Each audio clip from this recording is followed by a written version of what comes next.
Hello there, I'm Pat Simpson. If you've clicked on this video, then you're someone who's interested in saving energy in your home. Now, during this next segment, I'm going to give you some great do-it-yourself tips that'll help you save money on your heating and your cooling bill.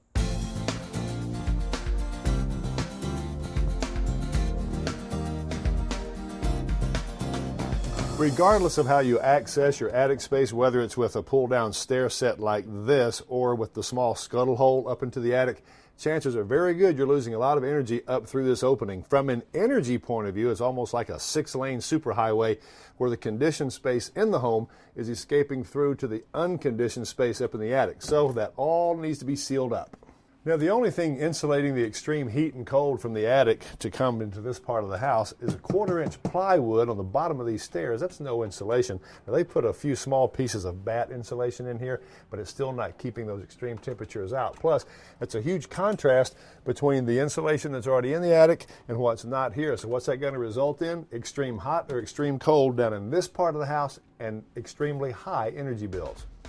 One way to make this freeway limited access is to construct an attic hatch cover, which fits over the attic side of the opening and reduces the transfer of heat without limiting access to the attic.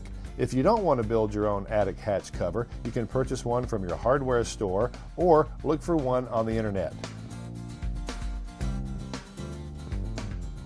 Once you have a good insulated cover, you'll just need to make sure there's a proper seal around the edge.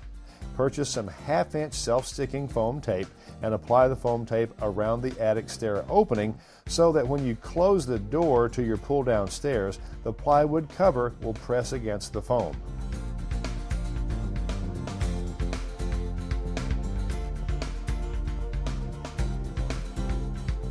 Instead of pull-down stairs, you may have a scuttle hole.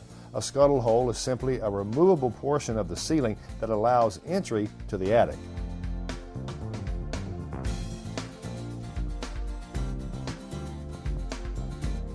After the trim or base is aligned to seal properly, insulation should be added to the attic side of the hatch. Rigid insulated sheathing is recommended. Cut the insulated sheathing a 1/4 inch smaller than the hatch size to allow for clearance when moving the access panel. Apply 3 or 4 inches of insulation to the hatch with construction adhesive and screws. For air sealing, weather stripping can be installed either on the hatch itself or on the inside of the trim or base where the hatch rests. Adding a latch bolt will help ensure a tighter seal.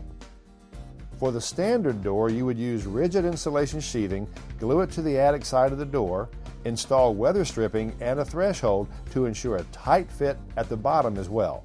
Now that you know the basics of sealing off your attic space, if you have any questions whatsoever, call Jackson EMC and they'll send an authorized representative to your home to do a right choice in-home energy audit to make sure you haven't overlooked any problem areas.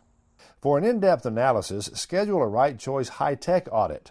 While there is a charge for this audit, Jackson EMC members are eligible for rebates that offset a portion of the cost. Now, this process will include a list of recommendations that you or a contractor can complete to make your home right choice improved. It's not only going to make it more comfortable, healthier, and more energy efficient, but it's also going to qualify you for Jackson EMC's lowest residential rates.